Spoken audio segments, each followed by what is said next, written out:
네, 부동산법의 배문환입니다.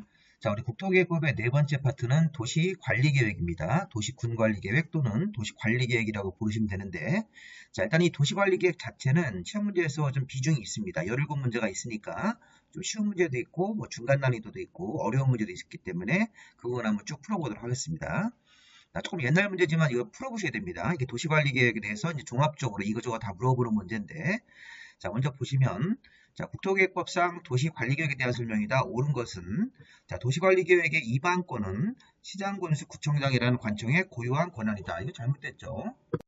자, 도시관리계획의 이반권자는 여러 관청이 다 가지고 있습니다. 기본적으로 이 도시에 대한 장들, 특별 광역 자치시와 자치도 시장군수가 이반하는 게 원칙이다. 예외적으로 국토부 장관, 해양선부 장관, 도지사도 이반할 수 있기 때문에 시군구청장만의 고유 권한이 아닙니다. 자, 1번 틀렸고 2번. 자, 광역도시계획이 수립되어 있는 시군에서는 도시관리계획을 수립하지 아니할 수 있다. 자, 이 부분은 이제 잘못된 게 뭐냐면, 자, 광역도시계획이 수립이 되어 있고, 광역도시계획 안에 도시기본계획 내용이 모두 포함되어 있으면 도시기본계획을 수립하지 아니할 수 있다. 이런 조항은 있습니다. 이렇게 도시관리계획을 수립하지 아니할 수 있다는 조항은 없습니다. 그래서 이 조항은 이렇게 해석하셔야 되겠습니다. 이게 사실 이제 3번 테마에서 도시기본계획에 있던 건데, 광역도시계획이 수립되어 있는 시군에서는, 자, 광역도시계획 안에 도시기본계획 내용이 모두 포함되어 있으면 도시기본계획을 수립하지 아니할 수 있다. 이렇게 해석하셔가지고 도시관리계획을 수립하지 아니할 수 있다는 조항은 없습니다. 국토계획법에. 자, 3번 이거 조금 어렵죠. 자, 도심지 상업지역에다가 지구단위 계획을 입안하는 그런 도시관리계획을 입안할 때는 기초조사에 환경성 검토를 하지 아니할 수 있다. 자, 이게 맞습니다. 자, 공통생학 사유로 이런 조항이 있습니다. 이거 제가 설명을 좀 드리겠습니다.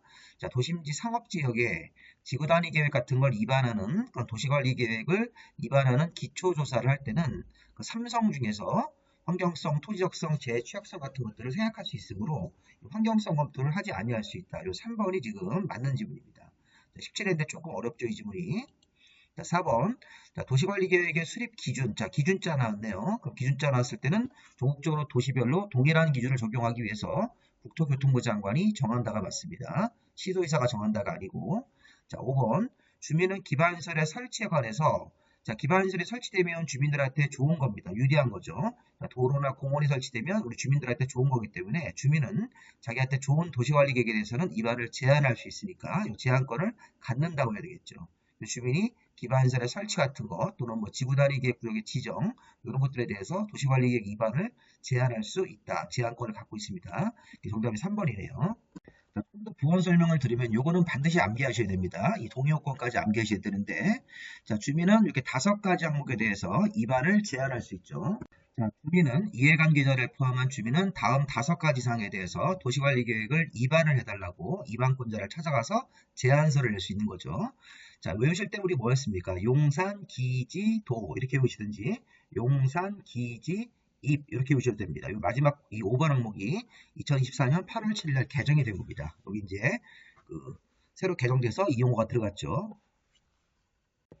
주민은 기반시설의 설치 정비 개량에 대해서 제한할 수 있다. 제한을 할 때는 제한하는 면적의 5분의 1 이상 정도를 찾아서 거기 토지 소유자 동의를 받아서 제한해야 됩니다. 자, 지구단위 계획 구역이 지정되면 이 지구단위 계획이 수립이 되어서 우리 지역을 개발할 수 있습니다. 우리 동네가 지구단위 계획 구역 지정되는 거는 좋은 일입니다. 이렇게 주민들이 이렇게 좋은 거 제한할 수 있습니다. 대신 이제 지구단위 계획 구역의 지정이나 지구단위 계획 수립을 제한할 때는 제한 면적의 3분의 2 이상 정도 되는 이상 땅을 찾아서 거기 소유자 동의를 받아야 됩니다. 그러니까 기반시설의 설치는 5분의 4인데 이건 3분의 2입니다. 자, 산업유통개발진흥지구도 공장 같은 걸 짓는 용도지구 중에서 개발진흥지구라는 게 있습니다. 자, 우리 개발진흥지구 기억나시나요? 개발진흥지구는 이렇게 5가지 명칭으로 세분되는데 뭐 주산, 관복특이라는 게 있었죠. 그래서 주거개발진흥지구, 산업유통개발진흥지구, 관광휴양개발진흥지구 2개 이상을 섞어서 복합개발진흥지구 그 밖에 특정개발진흥지구가 있는데 이 개발진흥지구가 지정되는 것도 좋은 겁니다. 지정되면 이 산업 공장이라든가 유통단지 같은 경우로 개발될 수 있는데 산업유통개발진흥지구를 정해달라고 도시관리계획 입안을 제한할 때도 면적 3분의 1 이상 동의 자, 그 다음에 이제 용도지구의 건축 제한이, 자, 이게 너무 힘들어서 주민들한테 너무 규제가 세서 이거를 지구단위 계획으로 대체해달라. 이런 형태로 제한할 수 있습니다. 용도지구의 건축 제한을 좀 없애주고 지구단위 계획으로 좀 대체해달라. 그러면 주민들한테 유리하게 바뀌는 겁니다. 이것도. 자, 이것도 이제 면적 3분의 1 이상 동인데, 작년도에 새로 생긴 거, 도시계획설 입체복합구역, 도시계획설 입체복합구역하고 입체복합구역에서 뭐 건폐율이나 용적률 같은 그런 걸 정해달라고 이런 제한 같은 거 할 때는 5분의 4 이상 동이니까 이런 5가지에 대해서 용산, 기지, 도 이렇게 외우시든지 용산, 기지, 입 이렇게 외우시든지 하셔가지고 이 5가지 항목은 반드시 외우시고 동의요건까지 외우셔야 됩니다. 5분의 4가 2개 있죠? 도시계획설 입체복합구역을 정할 때는 면적 3분의 2가 아니라 5분의 2 이상 동의를 받아야 됩니다. 자, 이 동의요건을 따질 때 국공유지는 제외하는 겁니다. 자, 일단 사유지만 딱 계산해서 사유지 전체 면적의 5분의 4를 곱해가지고 해당되는 면적의 소유자 동의를 받아오라는 겁니다. 국공유지를 제외하고. 자, 우리 그리고 앞에 문제로 와서 3번 문제 좀 해설해 드리겠습니다. 자, 지금 이제 우리 5번 문제 주민의 제한에 대해서 설명을 드렸고, 이걸 꼭 외우셔야 됩니다. 주민 제한 5가지는. 동의요건까지. 그 다음에 여기 앞 문제에서 도심지 상업지역에다가 지구단위 계획 같은 걸 위반하는 도시관리계획을 위반하는 경우에는 기초조사에 환경성 검토를 하지 아니할 수 있다. 이 내용을 좀 해설을 해드리겠습니다. 자, 이것도 현문제에서 자주 나오는 건데, 자, 우리가 도시관리계획을 위반해서 결정하는 절차들이 쭉 있죠. 자, 지금 중요한 쟁점은 요겁니다. 기초조사. 기초조사 할 때는 삼성을 포함해야 되죠. 기초조사 내용에다가 환경성 검토, 토지적성, 재취약성 분석을 포함해야 된다. 다만 이 기초조사의 내용이 경미한 변경, 경미하게 변경하는 거하고 도심지에 위치하고 있을 때 도시관리계획을 위반하는 장소가 도심지 같은 데 위치하고 있을 때는 그때는 기초조사에 들어가는 이런 환경성, 토지적성, 재취약성 같은 것들을 하지 아니할 수 있습니다. 기초조사를 생략하면서 삼성도 같이 생략할 수 있습니다. 자, 이 내용을 한번 좀 보겠습니다. 여기.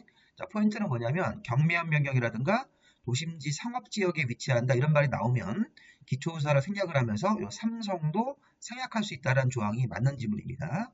자, 여기 보시면 기초조사의 생략, 경미한 사항들이 여기 1번, 2번, 3번 같은 것도 뒤에 가면 또 나올 겁니다. 도시계획설 5% 미만의 변경, 도시계획설의 근소한 위치 변경 같은 거. 자, 우리 공통생각 사유는 뭔가요? 기초조사를 생각하면서 환경성, 토지적성, 재취약성도 공통적으로 생각할 수 있다는 것입니다. 자, 1번 아까 나왔던 질문이네요. 지구단위 계획구역을 정하는 지역이 도심지, 상업지역에 위치하고 있다. 지구단위 계획구역 안에 나대지 면적이 2%에 미달 이런 말이 나오면 자, 이게 아까 기초조사를 생략을 하면서 환경성, 토지적성, 재취약성이라는 것도 생략사유로 걸 수 있다는 것입니다. 자, 이 내용 한번 잘 생각해 보십시오. 자, 도심지 상업지역에 위치하고 있거나 나대지 면적이 2%에 미달되면 기초조사 안에 있는 기초조사를 생각을 하면서 환경성, 토지적성, 재취약성을 모두 다 생각할 수 있는 것입니다. 자, 뒤에 이 내용은 또 나오기 때문에 설명을 드렸습니다. 좀 길지만. 자, 이제 2번 문제로 넘어가 보겠습니다. 자, 우리 국토계획법상 도시관리계획 설명이라 틀린 것은 이 제한이 또 나왔네요. 주민은 지구단위계획구역의 지정, 변경에 대해서 도시관리계획을 위반을 제한할 수 있다. 맞는 지문입니다. 용산, 기지, 도에 포함되기 때문에 2번 도시관리계획이 도시기본계획과 함께 위반될 수 없다. 이거 틀렸네요. 옛날 문제는 이렇게 쉽게 나옵니다. 우리가 이제 원래 도시관리계획은 광역도시계획이나 도시기본계획을 만들고 나서 지침을 받아서 나중에 도시관리계획을 위반해야 되는데 조속한 위반이 필요하면 도시기본계획 위반할 때 함께 도시관리계획을 위반할 수도 있는 거니까 이번 질문 틀렸습니다. 자, 시도지사나 대도시, 시장군수가 도시관리계획의 결정권자가 되어서 결정하는 경우가 있죠. 네, 결정할 때는 시도지사나 대도시나 이런 시장군수 같은 지방자치단체장은 관계 행정기관회장과 협의하는 거죠. 이 앞에 주어가 국토교통부 장관이 결정할 때는 중앙행정기관회장으로 바꾸는 거니까 이거는 좀 맞습니다. 격이 맞죠? 시도나 대도시나 시장군수이기 때문에 관계 행정기관회장과 협의하는 게 맞습니다. 4번 특별광역자치시와 자치도 시장 군수는 5년마다 관할구역에 대해서 도시관리계획에 대해서 타당성 여부를 재검토 정비합니다. 맞습니다. 이렇게 5년마다 그 계획에 대해서 타당성 재검토하는 규정은 도시관리계획하고 도시기본계획에만 있습니다. 광역도시계획에는 없어요. 5년마다 타당성 여부를 전반적으로 재검토한다는 이 규정은 도시기본계획하고 도시관리계획에만 규정되어 있습니다. 자, 광역도시계획에는 없고요. 자, 5번 도시관리계획의 결정은 지형도면을 고시한 날에 그 효력이 발생합니다. 자, 이 지문이 굉장히 중요합니다.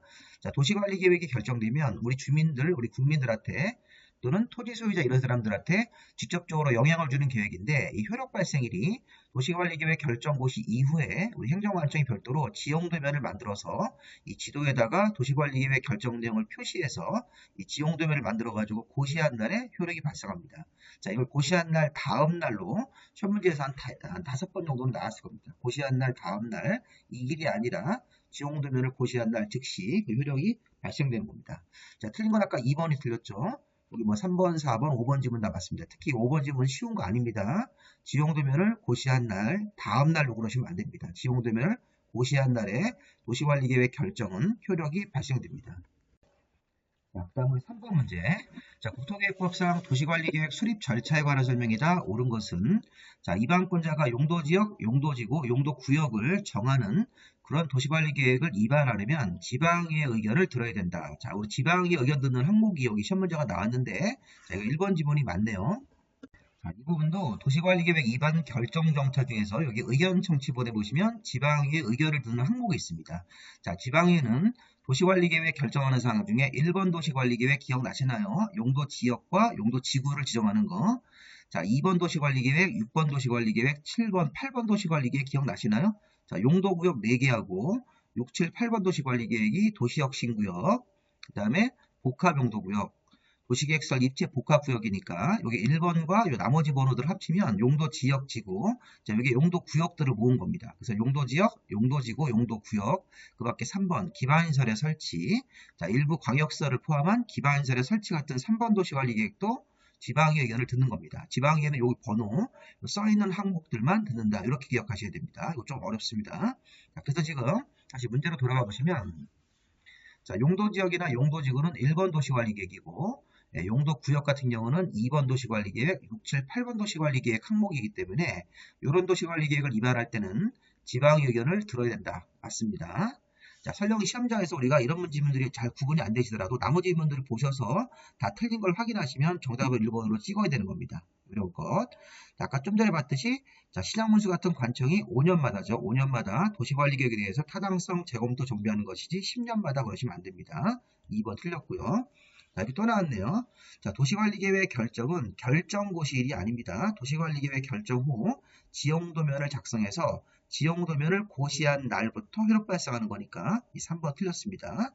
자, 주민으로부터 도시관리계획의 입안을 제안받은 자는 아까 입안권자가 주민으로부터 5가지 항목, 주민들한테 유리한 거 5가지는 입안을 제안받고 자, 그러면 이 제안 받았을 때는 그 제안을 받아줍니다. 주민의 제안을 받아주면 도시관리계획을 추가적으로 입안 결정을 해야 되는데 그 도시관리계획 입안 결정에 필요한 비용의 전부를 제안자에게 부담을 시켜야 한다. 자, 틀렸죠? 자, 이거는 그 주민의 제안을 받아준 경우에는 추가로 도시관리계획을 입안 결정하는 경우에 그 입안 결정 비용의 전부나 일부를 제안자 주민한테 부담시킬 수 있다. 임의규정입니다. 임의규정. 시켜야 한다. 이게 의무규정이 아닙니다. 그리고 전부도 틀렸고 전부 또는 일부라고 하셔야 되겠습니다. 자, 지형도면의 작성은 도시관리계획의 입안권자가 작성을 합니다. 자, 결정권자가 작성하는 게 아니라 도시관리계획의 입안권자가 지형도면을 작성하기 때문에 자, 일단 정답을 아까 우리 1번이 맞죠? 지방의 의견을 듣는 항목 같은 것들이 맞고 나머지 문은 다 틀렸습니다. 2번도 틀렸고 3번도 지형도면 고시일로 바꿔야 되고 요 같은 경우도 비용의 전부나 일부를 제안자에게 부담시킬 수 있다. 이렇게 바꿔야 됩니다. 자, 지형도면 작성은 도시관리계획의 입안권자가 작성을 하는 거고요. 4번 문제. 국토계획법상 도시관리계획 설명으로 틀린 것은 24회 문제입니다. 자, 계속 나오죠. 나왔던 질문들이 자, 주민은 기반시설의 설치에 관해서 입안권자한테 제안할 수 있습니다. 맞습니다. 자, 시가와 조정구역 지정에 관한 도시관리계획 결정이 있는 경우에는 자, 이거는 우리가 딱 보면 기득권의 보호조항 생각나시나요? 기득권 보호조항. 자, 원래가 자, 도시관리계획 결정되기 전에 먼저 하던 사업은 공사를 도시관리계획 결정 나오더라도 그냥 계속할 수 있다. 다만 기존 공사를 쭉 하다가 시가와 조정구역이나 수산자원보호구역을 지정, 변경하는 도시관리계획 결정이 나오면 그 결정되고 나서 3개월 안에 신고하고 계속할 수 있는 것이니까 자, 이번 질문 조금 이상하죠. 시가와 조정구역 지정에 관한 도시관리계획 결정이 있다면 결정 당시 이미 허가를 받아서 공사하는 사람은 시가와 조정구역 지정 도시관리계획 결정하고 사업하고 안 맞더라도 공사를 그냥 하는 건 아니고 3개월 안에 신고하고 하는 거니까 다시 허가를 받고 공사하는 건 아닙니다. 틀렸죠, 이렇게. 그래서 시가조정구역 지정에 관한 결정이 있으면 결정고시로부터 3개월 안에 공사 내용을 신고하고 공사를 기존 사업을 계속할 수 있습니다. 자, 이렇게 해서 우리 시가조정구역하고 수산자원보호구역을 지정하는 결정이 있었을 때는 3개월 안에 신고하고 기존 허가받은 사업을 계속할 수 있는 것입니다. 신고하고 해야 되는 것이죠. 2번 틀렸습니다. 3번 국가계획과 관련돼서 국토부 장관이 도시관리계획을 위반할 수 있고, 자, 국토부 장관 자기 자신이 위반했기 때문에 결정도 국토부 장관이 결정하는 거 맞습니다. 자, 우리 공원, 녹지, 유원지 같은 것들은 기반시설 중에서 공간시설입니다. 자, 우리 기반시설, 뭐 교통시설, 공간시설 여러 가지가 있었죠. 환경 기초까지 여러 가지가 있었는데 7종류가 있었는데, 자, 공원, 녹지와 같은 이 공간시설로 분류되는 이것도 기반시설들이기 때문에 기반시설의 설치이기 때문에 도시관리계획 내용에 속하는 것입니다. 도시관리계획으로 결정하는 내용에 속하는 것 맞죠? 그래서 공원, 녹지가 기반시설이냐 이렇게 물어보는 겁니다. 이 질문은. 자, 분류는 공간시설로 분류가 되는 것이고요. 자, 그 다음에 도시지역이 축소되는 용도지역을 변경하는 내용, 자, 이런 거 할 때는 주민의견 정치를 생략할 수 있다. 자, 이렇게 생략 조항이 또 나왔는데, 자, 이런 5번 같은 질문들이 조금 짜증나죠, 우리가.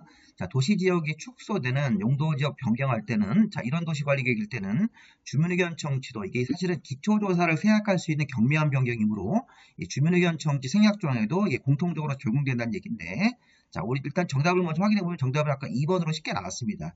실제 이런 어려운 질문들이 나왔더라도, 시험장 가면, 자, 이렇게 2번처럼 확실하게 틀린 거, 시가조정구역 지정, 도시관리계획 결정이 있었을 때는 다시 허가받고 공사하는 게 아니라 3개월 안에 신고하고 하는 거니까, 자, 일단 2번을 답을 찍고 5번이 시험장에서 어려우시면 그냥 넘어가셔도 되는데 우리는 이제 연습을 해야 되니까 이 5번 질문 해설을 좀 해보겠습니다. 자, 도시지역 축소되는 용도지역 변경이면, 자, 여기 보십시오.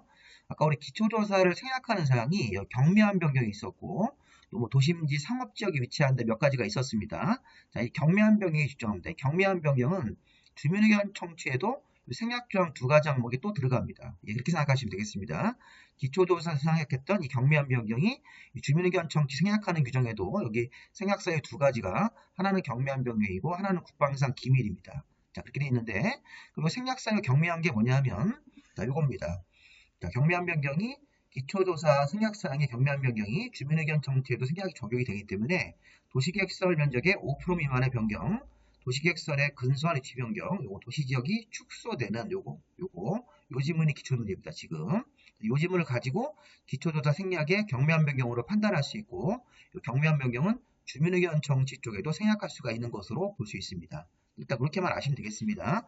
경미한 변경이니까 기초조사뿐만 아니라 주민의견 청취도 생략 사유가 되는구나. 이 앞에 있는 지문이 경미한 변경으로 판단할 수 있어야 됩니다.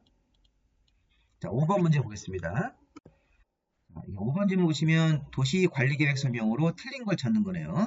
자, 도시관리계획 결정 효력은 지용도면을 고시한 날입니다. 아까 강조했죠? 지용도면을 고시한 날 다음 날로 이렇게 이 길로 표현하면 안 됩니다. 지용도면을 고시한 날부터 효력 발생합니다.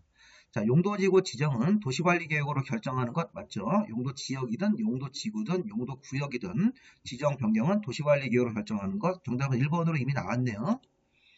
자, 주민은 기반시설의 설치 정비 개량에 대해서 위반을 제한할 수 있다. 맞죠? 주민이 제한 대상. 자, 도시관리계획은 광역도시계획과 도시기본계획에 부합해야 됩니다. 상위계획에 부합해야 됩니다. 자, 도시관리계획은 조속한 위반이 필요하면 도시기본계획이나 광역도시계획 수립할 때 함께 위반될 수도 있습니다. 맞죠? 그러니까 정답은 지금 1번으로 보시면 되겠습니다. 이건 앞에서 나왔던 지문들만 가지고 문제를 다시 한번 반복해서 출제했네요. 자, 6번 문제 보시면, 자, 도시관리계획에 대한 설명이다. 옳은 것은 시가와 조정구역에 관한 도시관리계획 결정 당시, 자, 미리 승인받아서 공사나 사업에 착수한 사람은 시가조정구역 지정에 관한 결정고시로부터 3개월 안에 별도로 특광시 공사할 때 신고하고 공사를 계속할 수 있는 거니까 신고 없이 공사를 계속할 수는 없습니다. 이거 틀렸습니다. 자, 이것도 앞에 나왔던 지문이죠. 두 번째, 국가계획과 연계해서 시가와 조정구역 지정이 필요한 경우에는 국토교통부 장관이 그 지정을 도시관리계획으로 결정할 수 있다. 자, 이게 맞는 지문이네요. 나중에 이제 뒤에 가서 시가조정구역에서 별도로 볼 건데, 이 시가조정구역을 지정하는 도시관리계획 결정은 원래 시도지사가 결정합니다. 자, 대도시는 아니고, 일단 시가조정구역을 지정하는 결정은 시도지사, 특광도지사가 결정을 합니다. 다만, 국가계획하고 연계돼서 시가조정구역 지정이 필요한 경우에는 시가조정구역을 지정하는 게 국가계획하고 연계되어 있기 때문에 국토교통부 장관이 도시관리계획을 직접 결정할 수 있는 이 결정권자가 되는 것이죠. 그래서 2번 지문이 맞다고 봐야 되겠네요. 자, 3번. 자, 도시관리계획 위반을 제안받은 사람은 자, 위반 결정에 필요한 비용의 전부나 일부를 제안자한테 부담시킬 수 있다니까 앞에서 나왔던 지문이니까 틀렸습니다. 자, 수산자원보호구역을 지정하는 도시관리계획은 이게 바다나 주로 이게 바다나 또 수면에서 하기 때문에 이건 해양선부 장관이 결정하는 것이죠. 수산자원보호구역 지정에 관한 도시관리계획은 해양선부 장관이 결정합니다. 자, 그 다음에 5번. 도시관리계획 결정은 지형대면을 고시한 날 다음 날이 아니라 지형대면을 고시한 날부터 효력 발생하는 거니까 정답을 이거 2번으로 보셔야 되겠습니다. 앞에서 또 나왔던 질문들만 가지고 문제를 냈습니다. 정답은 이거 2번이 맞는 질문입니다. 자, 7번. 자, 이것도 앞에 설명이 됐죠. 주민이 위반을 제한할 때 동의 요건에 대한 자, 도시관리계획에 대해서 위반을 제한하는 경우 요구되는 이 제한 사항별로 동의 요건이 있습니다.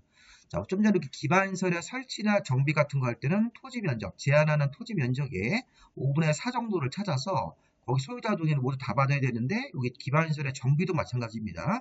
5분의 4니까 이거 2번 지문에 틀렸네요. 자, 그 다음에 이거 개정된 거는 8월 7일 용어가 바뀐 겁니다. 지구단위계획 구역 지정, 지구단위계획 수립에 대한 것은 3분의 2 이상 동의를 받아서 제한하는 거고 산업유통개발진흥지구 지정하는 것도 3분의 2죠. 자, 5번에 자, 도시계획설 입체 복합구역 같은 걸 지정 변경할 때는 이건 5분의 4가 맞습니다. 5분의 4 이렇게 계속 개정돼가지고 8월 7일부터 2024년부터 적용이 되는 것입니다. 자, 우리 기존에 개정되기 전에는 이게 최소구역이었었는데 그거 폐지되고 도시계획설 입체 복합구역으로 바뀐 겁니다. 주민이 제한하는 거 용산, 기지, 도 이렇게 외우셔가지고 이 제한을 하면서 이 동의요건을 맞추는 것 5분의 4짜리가 두 가지가 있고 뭐 나머지가 다 3분의 2인데 이것도 5분의 4로 봐야 되는 것이죠.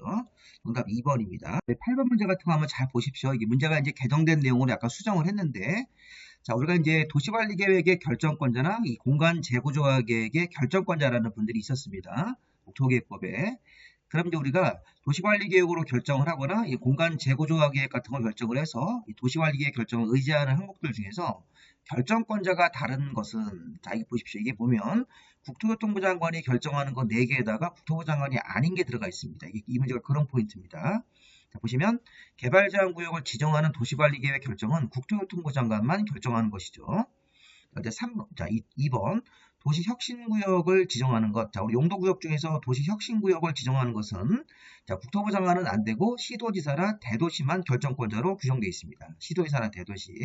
두 개가 차이가 있죠. 3번 국토부 장관이 직접 위반한 도시혁신구역.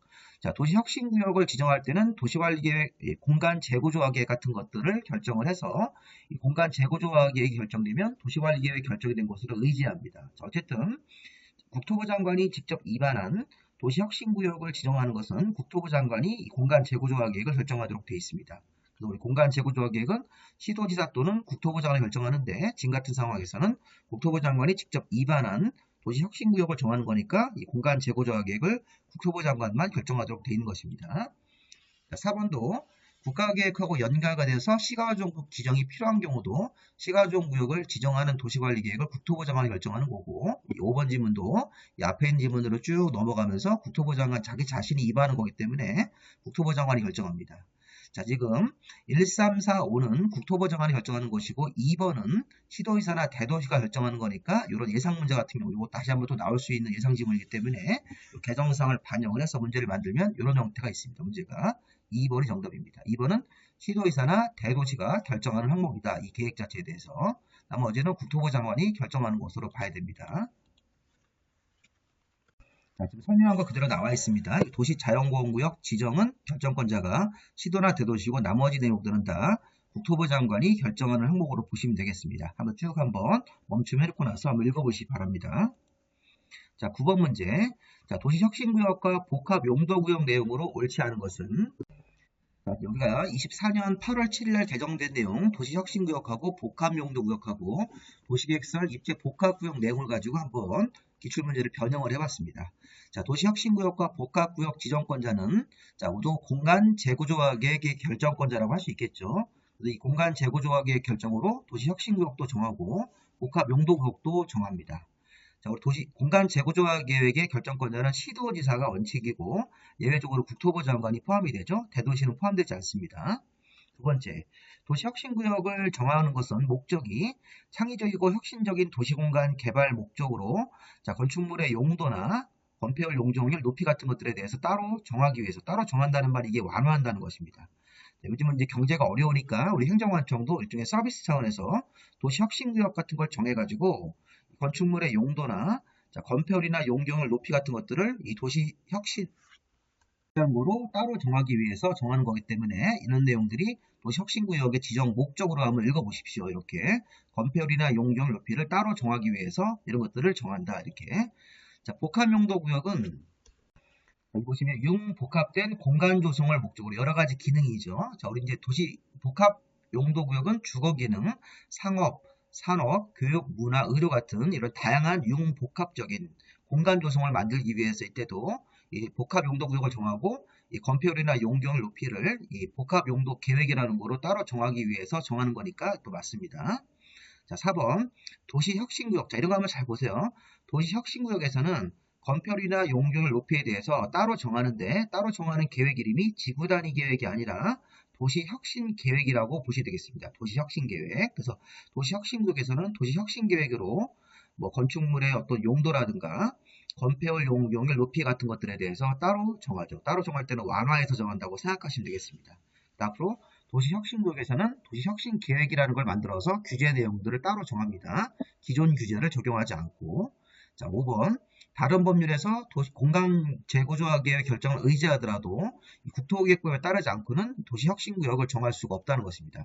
자, 항상 우리가 다른 법에서 공간 재구조화 계획을 결정을 해가지고 국토기획법상 도시혁신구역을 정하면 안 된다는 겁니다. 도시혁신구역은 국토기획법 내에서 관련된 절차에 따라서만 지정을 해야 된다는 것이죠. 자, 다른 법에서는 도시혁신구역을 정할 수가 없다. 국토기획법 내에서만 한다. 이런 규정도 한번 읽어보시고 정답은 4번으로 보시고 이 문제는 제가 이제 변형된 문제입니다. 기출문제를 변형을 해서 이렇게 냈으니까 나중에 모의고사 같은 거 보실 때 이런 문제가 출제가 될 수가 있습니다.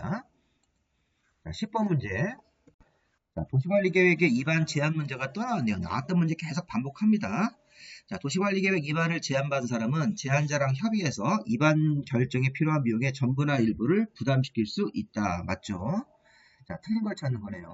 제안서에는 도시관리계획 도서, 자, 주민이 제안할 때는 도시관리계획 도서라는 일종의 지도하고 지도를 설명하는 문서인 계획설명서라는 걸 첨부합니다. 첨부서류 같은 건 한번 나왔네요. 위반 제안할 때 이런 도서, 지도하고 지도 설명서 같은 것들을 첨부해야 됩니다. 맞습니다. 자, 3번. 위반을 제안받은 사람은 처리 결과를 제안자한테 알리는 거죠. 주민이 제안하고 그거에 대해서 반영할 건지 안 할 건지에 대해서 답변을 통보하게 되어 있습니다. 우리 반영 여부 통보 기간은 다들 아시죠? 주민이 제안을 하면 자, 이 제안을 받은 자는 자, 제안 일로부터 45일 안에 반영 여부를 통보합니다. 45일 안에 반영 여부 통보하고 자, 부득이한 사정이 있으면 이래하나요? 30일 연장할 수 있으므로 연장이 되면 뭐 75일까지 이렇게 반영 여부를 통보하면 됩니다. 제한일로부터 최장으로 잡으면 연장까지 하면 75일이죠. 45일 플러스 30일 정도까지 이렇게 처리 결과를 알려주는 통지기간이 잡혀 있습니다. 주민이 제안을 하고 이제 기다릴 거 아닙니까? 제안을 받아줄 건지 거절할 건지 이런 거에 대해서 통지 오는 기간이 원칙적으로 45일인데 자, 이래하나요? 30일 연장할 수 있습니다. 자, 4번. 산업유통개발진흥지구 지정하는 것은 주민들이 제한할 수 있는 대상에 해당이 되는 거죠. 용산, 기지, 도기 때문에 산업유통개발진흥지구 주민이 제한할 수 있습니다. 그 다음에 제한할 때 동의를 받아야 되는데 5번 질문 보시면 도시관리계획의 위반을 제한하는 자가 토지 소유자 동의를 받아야 될 때 그 면적의 뭐 5분의 4든 면적의 3분의 계산할 때 그 전체 면적의 국공유지는 포함되지 않습니다. 제외되어 있죠. 사유지만 가지고 동의요건을 따져서 이 제한에 관한 동의요건을 맞추라는 것입니다. 정답은 4번으로 보시는 게 맞겠죠. 4번을 틀렸습니다. 자, 11번. 도시관리계획 결정에 관한 설명이다. 틀린 것은 자, 시장군수가 위반한 지구단위계획 구역 지정이면, 자, 시장군수 같은 기초지방자치단체 장도, 자, 시장군수가 제가 직접 결정하는 게 있었죠? 자, 1번 맞습니다. 11번에 요 1번 지문 요거 맞는 것으로 봐야 되겠네요. 자, 원래는 도시관리계획에 대한 결정은 시도의사나 대도시가 하는 건데, 이런 시장군수 같은 기초지방자치단체, 대도시가 아닌 시장군수 같은 그런 대도시가 아닌 시장이나 군수도 자기가 지구단위계획 구역을 지정하는 것 또는 지구단위계획 수립 같은 걸 위반했을 때는 시장군수가 자기 자신이 결정권자가 되는 항목이 있었으니까 이런 지구단위계획 구역의 지정 또는 지구단위계획의 수립에 관한 그런 걸 위반했을 때는 위반권자인 시장군수 자기 자신이 결정권자가 되는 항목이 있습니다. 자, 맞다고 봐야 되겠네요. 2번. 자, 개발장구역의 지정에 관한 도시관리계획은 국토교통부 장관이 결정하는 것 맞습니다. 자, 우리 3번은 처음 나오는 지문이네요. 자, 시도지사가 지구단위 계획을 결정을 하려면, 자, 시도지사가 지구단위 계획 결정하는 경우도 있습니다. 그러면 건축법상, 자, 시도 건축위원회와 도시계획위원회가 공동으로 하는 심의를 거쳐야 됩니다. 자, 3번 문제의 포인트는 이 지구단위 계획 안에는 자, 지금 건물을 건축하는 내용하고 또는 토지 이용에 관한 내용들이 모두 포함됩니다. 지구단위 계획이 세부적으로 개발하는 계획이기 때문에 자, 그럼 행정관청이 만들어주는 세부 지구단위 계획을 시도지사가 결정하는 경우도 있습니다. 경우에 따라서는 시도지사가 이런 지구단위 계획 같은 걸 결정할 때는 이 지구단위 계획 자체에서 건물을 이렇게 짓는 거하고 토지의 이용, 어떤 도시 설계 같은 내용들이 모두 다 포함되어 있으므로 자, 도시계획위원회 단독심의가 아니라 건축위원들까지 불러다가 공동심의. 자, 이것도 외우셔야 됩니다. 항상 이렇게 지구단위 계획 같은 걸 결정하는 이 항목에 대해서는 건축위원회와 도시계획위원회가 공동심의를 거쳐야 된다. 자, 특별한 심의가 필요하다는 겁니다. 원래는 도시관리계획을 결정할 때 도시계획위원회 단독심의만 하면 되는데 지금처럼 이렇게 시도지사가 지구단위 계획을 결정한다. 이런 말이 나오면 건축위원들까지 불러다가 도시계획위원회, 건축위원회 공동심의를 꼭 거쳐야 됩니다. 이 지문도 첫 문제에서 한 2번 정도 나왔습니다. 4번. 자, 국토교통부 장관은 중앙행정기관회장이 요청이 없더라도 자, 국가안전보장상 기밀을 지켜야 할 필요가 있을 때는 자, 중앙도시계획의 심의를 거치지 않고 도시관리계획을 결정할 수 있다. 자, 이 지문도 자, 지금 이게 국방상 기밀 같은 거 나왔을 때는 협의와 심의를 생략할 수 있다. 이렇게 돼 있습니다. 국방상 기밀일 때는 조건이 뭐냐면 중앙행정기관회장이 요청을 하고 자, 국가안전보장상 기밀, 간단하게 국방상 기밀 자, 이 앞에 거하고 뒤에 거가 모두 만들 때만 이게 협의와 심의를 생략할 수 있는 항목으로 봐야 됩니다. 그래서 이게 지금 중앙행정기관회장이 요청을 하고 이 조건이 맞춰야 됩니다. 중앙행정기관회장이 요청을 하고 국가안전보장상 기밀을 지켜야 되는 그런 도시관리계획일 때는 협의하고 심의를 둘 다 생략할 수 있기 때문에 심의를 거치지 않으려면 중앙행정기관회장이 요청을 하고 여기 국방상 이렇게 기밀 같은 조건이 두 가지가 모두 맞아야지 생략할 수 있는 것이니까 이 4번이 틀렸습니다. 심의를 거쳐야 됩니다. 이제 이 항목일 때는 중앙행정기관회장이 요청을 하고 국가안전보장상 기밀이라는 게 모두 맞았을 때는 협의와 심의를 생략하므로 지금처럼 심의를 거치지 않으려면 요청을 해야 됩니다. 먼저. 자, 그리고 여기 효력 발생일 또 나왔죠. 도시관리계획 결정 효력은 지용도면을 고시한 날이기 때문에 정답은 4번으로 봐야 되겠네요. 자, 12번 문제입니다. 자, 12번 문제 보시면 국토계획법상 도시관리계획에 대한 설명이다. 틀린 것은 자, 국토교통부 장관은 국가계획하고 관련되면 직접 도시관리계획을 위반할 수 있었습니다. 그렇죠? 국토부 장관이 국가계획 관련되면 직접 도시관리계획을 위반할 수 있습니다. 위반권자에 들어가죠. 자, 주민 산업교통개발지구 지정에 대해서 도시관리계획 위반을 제한할 수 있습니다. 자, 제한 대상이 되는 거죠. 자, 3번은 이거 뭔가요? 자, 도시관리계획을 위반하는 지역이 자, 지구단위계획, 도시관리계획을 위반하는 지구단위계획 구역이 자, 도심지 상업지역에 위치하면 공통생약사이기 때문에 기초조사를 생략하면서 기초조사 안에 포함되는 삼성도 같이 생략조항으로 걸 수 있습니다. 그래서 우리가 이렇게 지구단위계획 구역을 정하는 지역이 도시관리계획을 위반하는 것이 지구단위계획 구역을 정하려고 위반하는데 그것이 상업지역, 도심지 상업지역에 위치하면 기초조사뿐만 아니라 환경성, 토지적성, 재취약성까지도 생략할 수 있기 때문에 이 재취약성도 생략조항으로 봐야 됩니다. 3번 지문도 맞죠? 자, 4번 도시관리계획 결정 효력은 또 나왔네요. 지용도면을 고시한 날입니다. 이렇게 좀 문제가 어려운 지문들이 쭉 이렇게 뭐 3번 지문 같은 경우 좀 어렵죠. 어렵다가 갑자기 쉬운 게 툭 튀어나와서 여기 답이 되는 겁니다. 자, 효력 발생일은 지용도면을 고시한 날부터 발생합니다. 자, 5번 지문도 조금 어려운데 도시관리계획은 원래 도시관리계획은 특별광역자치시와 자치도 시장군수가 위반을 하는 게 원칙입니다. 그래서 이렇게 서울시 안에서 위반할 때는 서울시장이 단독 위반하는 거고, 뭐 광역시장이 위반하는 경우 이렇게 있는데, 원래 특광자치시와 자치도 시장군수가 단독으로 위반하다가 위반하는 장소가 인접한 특광시군에 대해서 그러면은 인접한 시군을 포함해서 위반한다는 말이 앞에 숨어 있는 겁니다. 그래서 이게 도시관리계획을 위반할 때 하나의 도시에서 할 때는 여기 특별광역자치시와 자치도 시장군수가 위반하면 되는데, 자, 인접시군, 인접한 도시를 포함해서 위반했을 때는 자, 인접시장군수랑 협의해서 공동으로 위반하거나 위반할 자를 정한다는 규정이 있습니다. 이런 것들은 나중에 우리가 공법을 2순환이라든가 3순환 공부할 때 도시관리계획 위반권자에서 원칙적으로 하나의 도시 안에서 위반할 때는 특별광역자치시와 자치도 시장군수가 위반하는 게 원칙이다. 이게 인접한 도시 같은 경우를 포함해서 위반할 때는 자, 인접한 시장하고 자, 여기 해당되는 그 시장하고 서로 협의해서 공동으로 위반하거나 위반할 자를 정하는 거죠. 쉽게 얘기하면 성남시 안에서 도시관리계획을 위반하면 성남시장이 단독 위반인데 성남시하고 용인시 이렇게 걸쳐서 두 군데 도시에서 위반할 때는 성남시장, 용인시장이 서로 만나서 협의해가지고 공동으로 위반하거나 위반할 자를 정하는 경우도 있습니다. 특별한 경우이기 때문에 도시관리계획의 위반권자 중에서 이런 규정도 있다. 예외적으로 살펴보시기 바랍니다. 정답 우리가 이제 이것도 어렵지만 답에는 쉽게 4번으로 나와야 되죠. 자, 13번. 자, 위반권자한테 위반을 제한할 수 있는 사항이 아닌 것은 이 문제는 뭐 앞에도 다 해석이 됐어요. 용산, 기지, 도기 때문에 도시계획시설 입지 복합구역을 정하는 것, 지구단위계획구역의 지정, 기반시설의 설치, 자, 산업유통개발진흥지구까지는 맞는데 이건 안 되죠. 시가조정구역을 정하는 것은 주민들한테 불리한 제도이기 때문에 이런 것들을 주민들이 이렇게 위반 제한 같은 걸 할 수가 없습니다. 정답이 5번입니다. 자, 14번. 35회 장년도 문제네요. 자, 지금 도시계획에 관한 설명이다. 옳은 것은 자, 도시기본계획 내용과 광역도시계획 내용이 서로 다를 때는 광역도시계획이 상위계획이기 때문에 상위계획인 광역도시계획 내용이 우선해야 됩니다. 1번 질문 잘못됐습니다.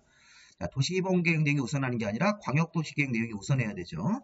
두 번째, 자, 도시기본계획의 수립권자가 생활권 계획을 따로 수립한 때에는 자, 이 생활권에 대해서는 도시관리계획이 수립이 된 것으로 본다 이렇게 되어 있는데 자, 이 질문은 도시기본계획을 수립하는 장소가 자, 도시기본계획을 수립한 장소가 특별시, 광역시, 자치시, 자치도, 시군 관할구역 안에서 도시기본계획도 이제 수립을 하는 건데 자, 기본계획을 수립하는 도시의 일부 단위가 이렇게 생활권으로 구분할 수 있습니다. 그래서 생활권에 대해서 자, 이렇게 별도로 이 생활권 계획이라는 걸 만들면 이 생활권 계획을 도시기본계획이 수립된 것으로 본다. 이렇게 처리해야 됩니다. 그래서 원래 도시기본계획을 정상적으로 우리가 수립할 때는 서울특별시 이렇게 경계를 맞춰서 광역시면 광역시 안에서 이렇게 일반 시면 시, 군이면 군 안에서 하는 건데 도시기본계획을 수립하는 도시의 일부를 이렇게 생활권이라고 정하고 그 안에다가 생활권 계획이라는 걸 따로 만들면 이 생활권 계획 자체가 도시기본계획으로 수립된 것으로 본다. 이런 규정이 있는 거죠. 도시관리계획이 아닙니다. 개정된 내용을 반영을 해서 도시기본계획이 수립된 것으로 본다. 도시기본계획에 대한 설명이니까요. 자, 3번. 시장군수가 미리 지방의회 의견을 들어서 수립한 도시기본계획의 경우에는 도지사가 해당 지방도시계획의 심의 거치지 않고도 승인할 수 있다. 이렇게 되어 있는데 자, 이건 말이 안 되는 게 시장군수가 미리 지방의 의견을 들어서 자, 도시기본계획을 수립했으면 이건 수립할 때 해야 되는 절차입니다. 이거랑 별도로 관계없이 도지사가 시장군수에게 도시기본계획 수립을 해서 승인 요청을 받으면 도지사가 승인할 때 협의와 심의를 별도로 거치는 거지 심의를 안 거치고도 승인하는 규정은 없습니다. 그래서 우리가 도시기본계획을 도지사가 승인하는 경우에 협의와 지방도시계획의 심의를 거치고 승인을 하도록 되어 있습니다. 지방의 의견을 들었다고 해가지고 위원회 심의를 안 거친다고 하실 수는 없는 겁니다. 이거는 이제 도시기본계획의 수립 승인 절차를 보시면 알 수 있고 4번 주민은 공공청사에 설치면 공공청사가 이렇게 기반시설에 들어가기 때문에 기반시설의 설치에 관한 사항이니까 도시관리계획 위반을 제한할 수 있다고 할 수 있습니다. 이 기반시설의 설치로 볼 수 있으므로 자, 4번이 맞겠네요. 5번 자, 광역도시계획이나 도시기본계획을 수립할 때 도시관리계획을 조속한 위반이 필요하면 함께 수립할 수 있으니까 이거 나왔던 지문이니까 5번 틀렸고 정답은 4번입니다.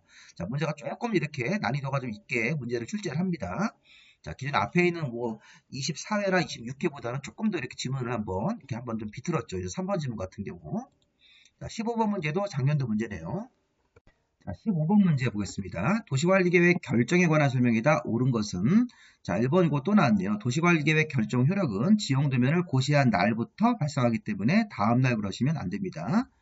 자, 2번 시가조정구역 지정에 관한 도시관리계획 결정 당시 이미 사업이나 공사에 착수한 사람은 시가조정구역 지정하는 결정에도 불구하고 신고 없이가 아니죠.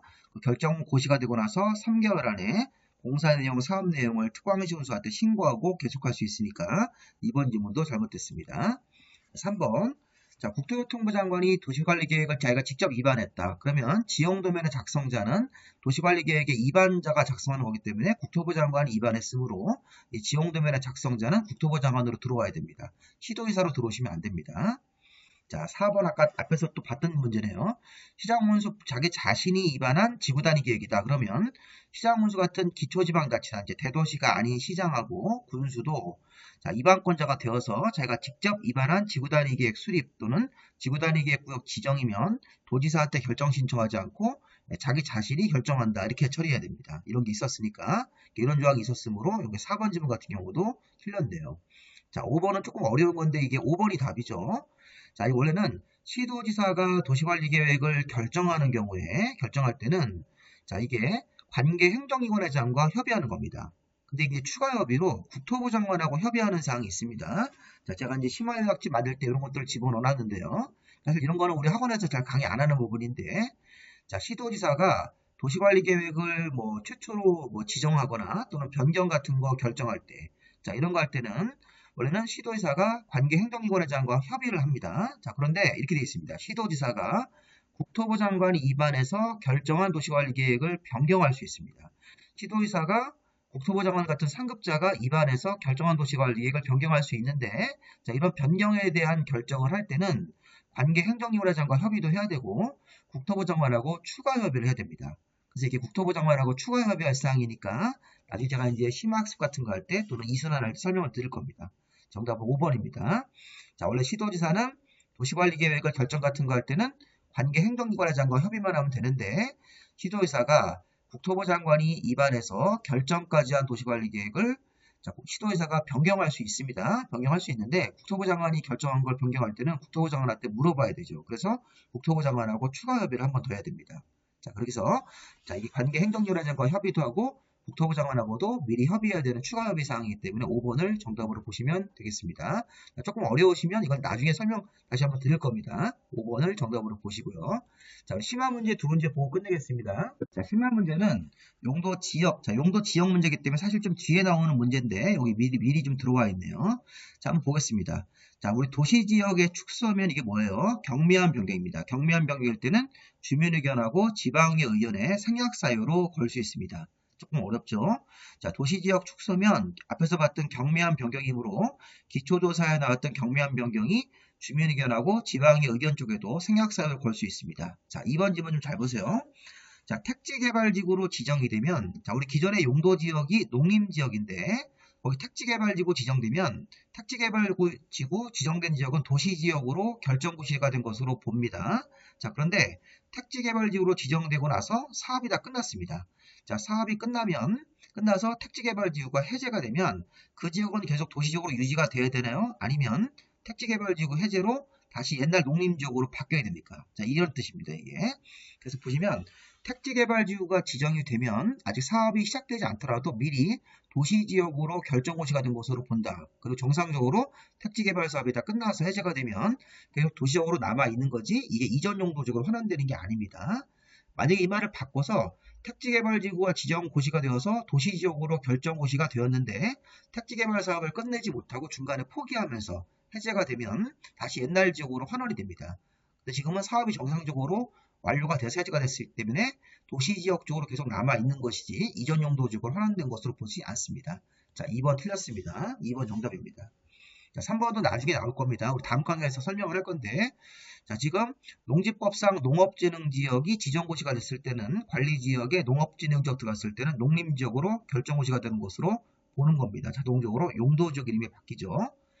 4번의 용도지역을 다시 세부 용도지역으로 나눠서 지정하려면 도시관리계획을 결정을 해서 다시 또 세분도 해야 됩니다. 자, 용도지역, 도시지역을 뭐 주거지역, 상업지역, 공업지역, 녹지지역으로 나눈 다음에 다시 세분 같은 거 할 때는 도시관리계획으로 결정을 해야 되는 것이죠. 5번 도시지역이 세부 용도적으로 지정이 안 돼 있을 때는 보전녹지지역 규정을 적용하는 것 맞네요. 다 맞습니다. 그래서 3번, 4번, 5번 지문인데 아직 안 배운 것도 있으니까 한번 읽어보시고요. 자, 우리 마지막 문제 보겠습니다. 자, 이 문제의 핵심은 뭐냐면 이 세 개 중에서 지급번은 공통세약사유고 기억하고 니은번 같은 경우는 토지 적성평가만 세약사유로 볼 수 있다는 것입니다. 자, 다시 한번 문제 한번 읽어보겠습니다. 자, 도시관리계획을 이발할 때 기초조사에 아까 우리 3성 같은 게 들어가 있어야 됐죠. 환경성, 토지적성, 재취약성 같은 게 들어가야 되는데 자, 문제는 뭐냐면 개발장벽에다가 기반시설을 설치하는 경우 자, 도시개발 사업하는 경우에는 기초조사 안에 들어가는 내용 중에서 환경성, 토지적성, 재취약성 중에서 토지 적성 평가만 생각하고 환경성 검토를 해야 되는 사항입니다. 자, 이 문제가 지금 환경성 검토를 하지 않아도 되는 경우를 모두 골라라. 자, 그러면 기억하고 니은번은 자, 환경성, 토지적성, 재취약성 중에서 토지 적성 평가만 생각하고 환경성 검토하고 재취약성 검토를 해야 됩니다. 그리고 두 가지는 환경성 검토를 해야 되는 것이고 디귿번 같은 경우는 나대지 면적이 전체 구역의 2%에 미달하면 자, 이 같은 경우는 뭡니까?